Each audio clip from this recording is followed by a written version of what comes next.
ഒരു മുംബൈയിലാണെങ്കിൽ ബാലചന്ദ്രൻ്റെ അന്വേഷണം ഒടുവിൽ വിജയം കാണുന്നൊരു കാഴ്ച കാണാനായിട്ട് സാധിക്കും.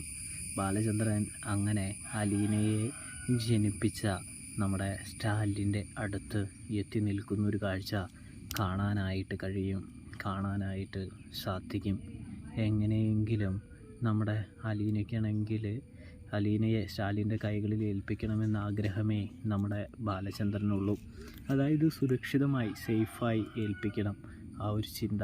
അതുകൊണ്ട് തന്നെ അലീനയെ ഏൽപ്പിക്കാനായിട്ട് സംസാരിക്കാനായിട്ട് ബാലചന്ദ്രൻ തുടങ്ങുന്നു. സ്റ്റാലിന് ആദ്യം കാര്യങ്ങളൊന്നും മനസ്സിലാകുന്നില്ലെങ്കിലും പതിയെ കാര്യങ്ങൾ മനസ്സിലായി തുടങ്ങുന്നൊരു കാഴ്ച